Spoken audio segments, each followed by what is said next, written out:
कृष्ण वंदे जगद्गुरुम्। 13वां अध्याय का 25वां और 26वां श्लोक। 13वां अध्याय का 25वां श्लोक। ध्यानेनात्मनि पश्यन्ति केचिदात्मानमात्मना अन्ये सांख्येन योगेन कर्मयोगेन चापरे। ऊपर कहे गए श्लोकों का अर्थ है, कई मनुष्य ध्यान योग के द्वारा, कई सांख्य योग के द्वारा और कई कर्मयोग के द्वारा अपने आप से अपने आप में परमात्म तत्व का अनुभव करते हैं। ध्यानेनात्मनि पश्यन्ति केचिदात्मानमात्मना का अर्थ है, 5वें अध्याय के 27वें-28वें श्लोकों में 6ठे अध्याय के 10वें से 28वें श्लोक तक और 8वें अध्याय के 8वें से 14वें श्लोक तक जो सगुण साकार, निर्गुण निराकार आदि के ध्यान का वर्णन हुआ है, उस ध्यान में जिसकी जैसी रुचि, श्रद्धा, विश्वास और योग्यता है, उसके अनुसार ध्यान करके कई साधक अपने आप से अपने में परमात्म तत्व का अनुभव करते हैं। जो संबंध विच्छेद प्रकृति और पुरुष को अलग अलग जानने से होता है, वह संबंध विच्छेद ध्यान से भी होता है। ध्यान न तो चित्त की मूढ़ वृत्ति में होता है और न क्षिप्त वृत्ति में होता है। ध्यान विक्षिप्त वृत्ति में आरंभ होता है। चित्त जब स्वरूप में एकाग्र हो जाता है, तब समाधि हो जाती है। एकाग्र होने पर चित्त निरुद्ध हो जाता है। इस तरह जिस अवस्था में चित्त निरुद्ध हो जाता है, उस अवस्था में चित्त संसार, शरीर, वृत्ति, चिंतन आदि से भी उपरत हो जाता है।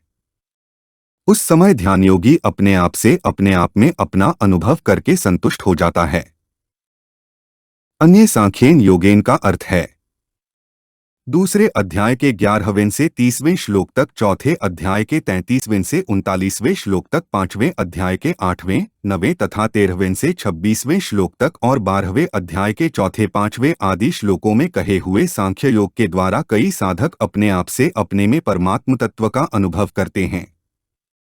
सांख्य योग नाम है विवेक का। उस विवेक के द्वारा सतसत का निर्णय हो जाता है कि सत नित्य है, सर्वव्यापक है, स्थिर स्वभाव वाला है, अचल है, अव्यक्त है, अचिंत्य है और असत चल है, अनित्य है, विकारी है, परिवर्तनशील है। ऐसे विवेक विचार से सांख्य योगी प्रकृति और उसके कार्य से बिल्कुल अलग हो जाता है और अपने आप से अपने आप में परमात्म तत्व का अनुभव कर लेता है। कर्मयोगेन चापरे का अर्थ है, दूसरे अध्याय के 47वें से 53वें श्लोक तक, तीसरे अध्याय के 7वें से 19वें श्लोक तक, चौथे अध्याय के 16वें से 32वें श्लोक तक, 5वें अध्याय के 6ठे 7वें आदि श्लोकों में कहे हुए कर्मयोग के द्वारा कई साधक अपने आप से अपने में परमात्म तत्व का अनुभव करते हैं। जो संबंध विच्छेद प्रकृति और पुरुष को अलग अलग जानने से होता है, वह संबंध विच्छेद कर्मयोग से भी होता है। कर्मयोगी जो कुछ भी करे, वह केवल संसार के हित के लिए ही करे। यज्ञ, दान, तप, तीर्थ, व्रत आदि जो कुछ भी करे, वह सब मात्र प्राणियों के कल्याण के लिए ही करे, अपने लिए नहीं। ऐसा करने से स्वयं का उन क्रियाओं से, पदार्थ, शरीर आदि से संबंध विच्छेद हो जाता है और अपने आप से अपने में परमात्म तत्व का अनुभव हो जाता है। मनुष्य ने स्वाभाविक ही अपने में देह को स्वीकार किया है, माना है। इस मान्यता को दूर करने के लिए अपने में परमात्मा को देखना अर्थात देह की जगह अपने में परमात्मा को मानना बहुत आवश्यक है। अपने में परमात्मा को देखना करण निरपेक्ष होता है। करण सापेक्ष ज्ञान प्रकृति के संबंध से होता है। इसलिए साधक किसी करण के द्वारा परमात्मा में स्थित नहीं होता, प्रत्युत स्वयं ही स्थित होता है। स्वयं की परमात्मा में स्थिति किसी करण के द्वारा हो ही नहीं सकती। 13वां अध्याय का 26वां श्लोक। अन्येत्वेवं जानन्तः श्रुत्वान्येभ्य उपास्ते तेपि चातितन्त्येव मृत्यु श्रुतिप्रायणाः। ऊपर कहे गए श्लोकों का अर्थ है, केवल जीवन मुक्त महापुरुषों से सुनकर उपासना करते हैं, ऐसे वे सुनने के परायण मनुष्य भी मृत्यु को तर जाते हैं। अन्येत्वेवं जानन्तः मृत्यु श्रुतिप्रायणाः का अर्थ है, कई ऐसे तत्व प्राप्ति की उत्कंठा वाले मनुष्य हैं जो ध्यान योग, सांख्य योग, कर्मयोग, हठ योग, लय योग आदि साधनों को समझते ही नहीं, अतः वे साधन उनके अनुष्ठान में भी नहीं आते। ऐसे मनुष्य केवल तत्वज्ञ जीवन मुक्त महापुरुषों की आज्ञा का पालन करके मृत्यु को तर जाते हैं, अर्थात तत्वज्ञान को प्राप्त कर लेते हैं। जैसे धनी आदमी की आज्ञा का पालन करने से धन मिलता है, ऐसे ही तत्वज्ञ जीवन मुक्त महापुरुषों की आज्ञा का पालन करने से तत्वज्ञान मिलता है। हाँ, इसमें इतना फर्क है कि धनी जब देता है तब धन मिलता है, परंतु संत महापुरुषों की आज्ञा का पालन करने से, उनके मन के संकेत के आज्ञा के अनुसार तत्परतापूर्वक चलने से मनुष्य स्वतः उस परमात्म तत्व को प्राप्त हो जाता है, जो कि सबको सदा से ही स्वतः स्वाभाविक प्राप्त है। कारण कि धन तो धनी के अधीन होता है, पर परमात्म तत्व किसी के अधीन नहीं है। शरीर के साथ संबंध रखने से ही मृत्यु होती है। जो मनुष्य महापुरुषों की आज्ञा के परायण हो जाते हैं, उनका शरीर से माना हुआ संबंध छूट जाता है। अतः वे मृत्यु को तर जाते हैं, अर्थात वे पहले शरीर की मृत्यु से अपनी मृत्यु मानते थे, उस मान्यता से रहित हो जाते हैं।